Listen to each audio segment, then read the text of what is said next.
Hello students. आज हम पढ़ रहे हैं एक नया टॉपिक समष्टि अर्थशास्त्र के प्रकार।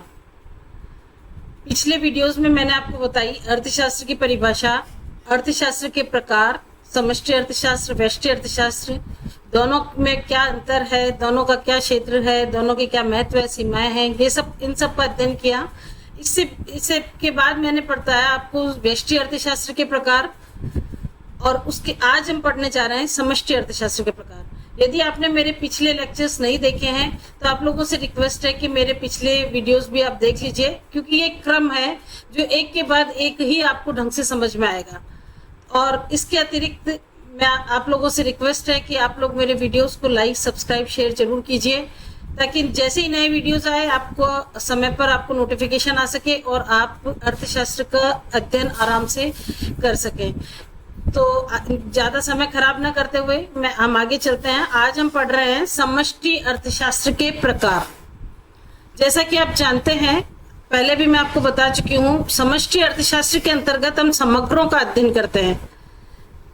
इसके अंतर्गत ये अर्थशास्त्र की वह शाखा है जिसमें संपूर्ण अर्थव्यवस्था का अध्ययन किया जाता है। इसमें राष्ट्रीय आय, रोजगार, मूल्य स्तर, मुद्रास्फीति, आर्थिक विकास, निवेश, बचत, समष्टिगत मांग एवं पूर्ति जैसे व्यापक आर्थिक चरों का अध्ययन किया जाता है। समष्टि अर्थशास्त्र के प्रकार। समष्टि अर्थशास्त्र के मुख्य चार प्रकार है: समष्टि स्थैतिक विश्लेषण, समष्टि तुलनात्मक स्थैतिक विश्लेषण, समष्टि प्रायोगिक विश्लेषण एवं समष्टि तुलनात्मक प्रायोगिक विश्लेषण। इसमें सबसे पहले हम पढ़ते हैं समष्टि स्थैतिक विश्लेषण। जैसा कि आपको नाम से समझ आ रहा है, समष्टि स्थैतिक विश्लेषण वह अध्ययन है जिसमें अर्थव्यवस्था की एक किसी निश्चित समय पर संतुलन की स्थिति का अध्ययन किया जाता है। इसके अंतर्गत समष्टिगत चरों के मध्य संतुलन किस प्रकार स्थापित होगा, इसका अध्ययन किया जाता है। जैसा कि मैंने आपको पिछले उसमें लेक्चर में बताया था कि उसमें व्यष्टि स्थैतिक विश्लेषण था। व्यष्टि स्थैतिक विश्लेषण के अंतर्गत व्यष्टिगत चरों के मध्य संतुलन का अध्ययन किया जाएगा, जबकि समष्टिगत स्थैतिक विश्लेषण के अंतर्गत समष्टिगत चरों का अध्ययन किया जाएगा। अर्थात जैसे समग्र मांग, समग्र पूर्ति, राष्ट्रीय आय, इन सब का अध्ययन किया जाएगा समष्टि स्थैतिक विश्लेषण के अंतर्गत। इसके अंतर्गत प्रमुख केवल वर्तमान संतुलन का अध्ययन किया जाता है। समय को स्थिर मान लिया जाता है, मतलब ये समय बिंदु से संबंधित अवधारणा है। इसके अंतर्गत समय को स्थिर मान लिया जाता है, परिवर्तन की प्रक्रिया का विश्लेषण नहीं किया जाता, और अर्थव्यवस्था की तत्कालीन स्थिति जो भी है, जितनी राष्ट्रीय आय है, उसका अध्ययन किया जाता है। इसका यदि मैं उदाहरण दूं तो यदि किसी अर्थव्यवस्था में एग्रीगेट मांग AD और एग्रीगेट सप्लाई AS है, तो और राष्ट्रीय आय अगर 20 करोड़ रुपए है, तो इस समय की संतुलन स्थिति का अध्ययन समष्टि स्थैतिक विश्लेषण कहलाता है। तो आशा आपको समझ में आ रहा होगा कि किसी समय बिंदु पर जब समष्टिगत चरों के मध्य संतुलन स्थिति का अध्ययन किया जाएगा तो उसे समष्टि स्थैतिक विश्लेषण के अंतर्गत रखा जाएगा। इसके लाभ क्या है? बहुत सरल है, समझने में सहायक है। लगभग सभी आर्थिक सिद्धांतों की आधारशिला तो यही है, क्योंकि अल्पकालीन आर्थिक विश्लेषण में इसके अतिरिक्त हमारे पास कोई उपाय नहीं होता है कि अर्थव्यवस्था का अध्ययन कैसे किया जाए। इसमें समय के प्रभाव की उपेक्षा कर दी गई है, ये इसकी सीमाएं हैं निश्चित रूप से। नेक्स्ट है समष्टि तुलनात्मक स्थैतिक विश्लेषण। समष्टि तुलनात्मक स्थैतिक विश्लेषण में दो अलग अलग संतुलन स्थितियों की तुलना की जाती है। मतलब एक समय में अगर समग्र आय, समग्र मांग, समग्र पूर्ति इतनी है तो राष्ट्रीय आय इतनी है, दूसरे समय पर समग्र मांग, समग्र पूर्ति इतनी है तो राष्ट्रीय आय कितनी है। तो दो अलग अलग संतुलन स्थितियों की तुलना की जाती है, तो उसको कहेंगे समष्टि तुलनात्मक स्थैतिक विश्लेषण। इसके अंतर्गत इस चीज का विश्लेषण नहीं किया जाता कि किस प्रकार अर्थव्यवस्था एक राष्ट्रीय आय के स्तर से नई राष्ट्रीय आय के स्तर पर पहुंची है, इस चीज का अध्ययन नहीं किया जाता। इसके अंतर्गत सिर्फ यह अध्ययन किया जाता है कि राष्ट्रीय दो अलग अलग समय बिंदुओं पर राष्ट्रीय आय का स्तर कितना है। तो इसे कहते हैं समष्टि तुलनात्मक स्थैतिक विश्लेषण। उदाहरण के लिए यदि सरकारी व्यय बढ़ा और राष्ट्रीय आय 20 लाख करोड़ से बढ़कर अगर 24 लाख करोड़ हो गई, तो दो अलग अलग संतुलन स्थितियों की तुलना जो है वो समष्टि तुलनात्मक स्थैतिक विश्लेषण के अंतर्गत की जाएगी। तो आर्थिक नीतियों के प्रभावों का अध्ययन इसमें किया जाता है। जैसे कोई भी आर्थिक नीति अगर लागू की जाती है तो उसका प्रभाव किस प्रकार से पड़ता है, और नीति निर्माण में भी ये उपयोगी है। लेकिन ये परिवर्तन की गति नहीं बताता है और समय का स्पष्ट रूप से विश्लेषण नहीं करता है। तीसरा है समष्टि प्रावेगिक विश्लेषण। समष्टि प्रावेगिक विश्लेषण जैसा कि नाम से स्पष्ट है, प्रावेगिक से तात्पर्य है कि परिवर्तन की प्रक्रिया। समष्टि प्रावेगिक विश्लेषण के अंतर्गत इस चीज का अध्ययन किया जाता है कि किस प्रकार आर्थिक चरों में होने वाले परिवर्तनों की वजह से अर्थव्यवस्था एक संतुलन अवस्था से दूसरी अवस्था में पहुंचती है। देखिए आप लिखा है अर्थव्यवस्था एक संतुलन से दूसरे संतुलन तक किस प्रकार पहुंचती है, इसका अध्ययन किया जाता है समष्टि प्रावेगिक विश्लेषण के अंतर्गत। तो इसमें समय बहुत महत्वपूर्ण तत्व है। इसके ये उदाहरण समय अंतराल से संबंधित है। इसमें परिवर्तन की प्रक्रिया का अध्ययन किया जाता है। उदाहरण के लिए यदि निवेश हर वर्ष प्रत्येक वर्ष बढ़ता है तो उसके परिणाम स्वरूप राष्ट्रीय आय किस प्रकार बढ़ेगी, इस पूरी प्रक्रिया का विश्लेषण प्रावेगिक विश्लेषण के अंतर्गत किया जाएगा। तो प्रावेगिक विश्लेषण जो है ये वास्तविक अर्थशास्त्र के ज्यादा निकट है। इसके द्वारा ये पता चलता है कि किस प्रकार अर्थव्यवस्था एक संतुलन अवस्था से दूसरी अवस्था में पहुंची है।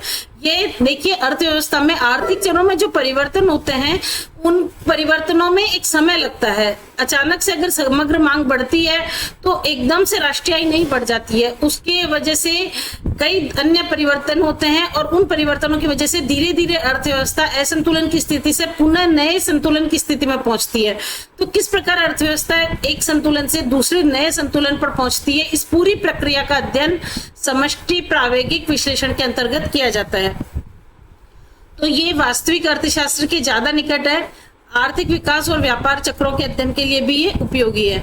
इसकी भी सीमाएं हैं, बहुत ही अधिक जटिल विश्लेषण है ये, और इसके लिए बहुत आंकड़ों की और गणितीय मॉडल की आवश्यकता होती है।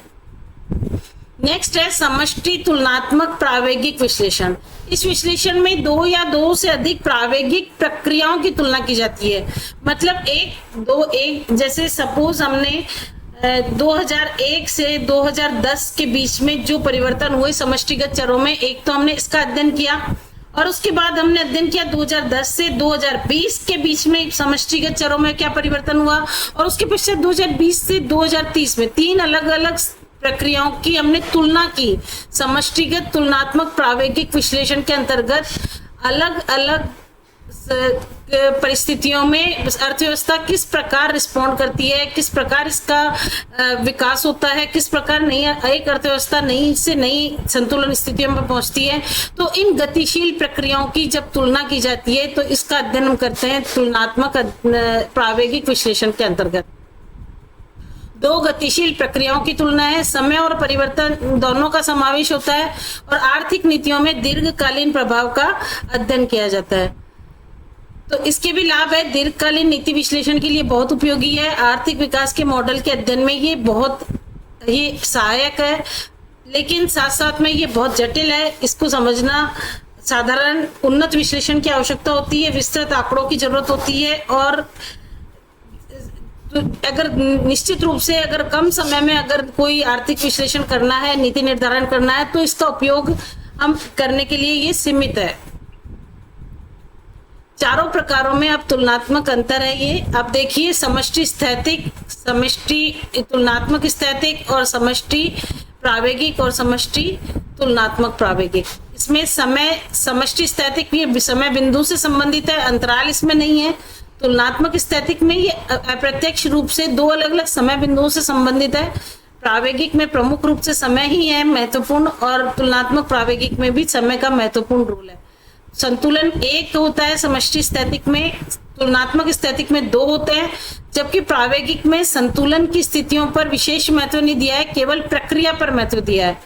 और तुलनात्मक प्रावेगिक में अनेक गतिशील संतुलनों की तुलना की जाती है। फिर उपयोग वर्तमान स्थिति, दो स्थितियों की तुलना, इन सब के लिए इसका उपयोग किया जाता है। तो कुल मिलाकर समष्टि अर्थशास्त्र के चारों प्रकार अर्थव्यवस्था को अलग अलग दृष्टिकोण से समझने में सहायक है। समष्टि स्थैतिक विश्लेषण वर्तमान संतुलन को स्पष्ट करता है। तुलनात्मक स्थैतिक विश्लेषण दो संतुलनों की व्याख्या करता है, तुलना करता है। और प्रावेगिक विश्लेषण समय के साथ होने वाले परिवर्तन की प्रक्रिया का अध्ययन करता है, जबकि तुलनात्मक प्रावेगिक विश्लेषण विभिन्न गतिशील आर्थिक प्रक्रियाओं की तुलना करके दीर्घकालीन आर्थिक नीतियों के प्रभावों को समझने में उपयोगी साबित होता है। तो इस प्रकार ये आधुनिक समष्टि अर्थशास्त्र नीति निर्माण के अध्ययन के लिए महत्वपूर्ण आधार है। तो ये है आपके समष्टि अर्थशास्त्र के विभिन्न प्रकार, समष्टि स्थैतिक, समष्टि तुलनात्मक स्थैतिक, समष्टि प्रावेगिक और समष्टि तुलनात्मक प्रावेगिक। अब हम इनको एक बार मैं इन सभी को एक बार डायग्राम से समझाना चाहूंगी आपको। तो आप देखिए ये डायग्रामेटिक रिप्रेजेंट है समष्टि अर्थशास्त्र के विभिन्न प्रकारों का।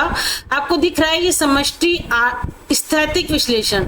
समष्टि स्थैतिक विश्लेषण में ये दोनों ये है समग्र पूर्ति वक्र, ये है समग्र मांग वक्र। समग्र पूर्ति वक्र और समग्र मांग वक्र के जहां ये कट रहा है ई बिंदु पर, ये ई संतुलन बिंदु है और यहाँ पर राष्ट्रीय आय का निर्धारण हो रहा है, ये कहला रहा है समष्टि स्थैतिक विश्लेषण। उसके बाद समष्टि तुलनात्मक स्थैतिक विश्लेषण, जैसा कि आप देख रहे हैं एक पहला संतुलन E1 बिंदु पर है, लेकिन इसके बाद समग्र मांग में परिवर्तन हो गया, अर्थव्यवस्था यहाँ चली गई, तो नया संतुलन E2 पर स्थापित हुआ और इन दोनों की जब तुलना की जाएगी तो वो आएगा समष्टि तुलनात्मक स्थैतिक विश्लेषण के अंतर्गत। इसके बाद समष्टि प्रावेगिक विश्लेषण और समष्टि तुलनात्मक प्रावेगिक विश्लेषण, ये डायग्राम से आपको समझाया गया है। अगर आपको इनको समझने में कोई भी दिक्कत आ रही है तो आप कमेंट सेक्शन पे जाकर और मुझे इसके बारे में आप बता सकते हैं। इसके अलावा आप क्या टॉपिक और कवर करवाना चाहते हैं, अगर आपको किसी तरह की प्रॉब्लम आ रही है तो आप कमेंट सेक्शन में जाकर अपनी बात लिख सकते हैं। वो बात जैसे ही मेरे तक पहुंचेगी तो मैं निश्चित रूप से आपकी सभी प्रॉब्लम्स सॉल्व करने के लिए हमेशा तत्पर रहूंगी। Thank you very much.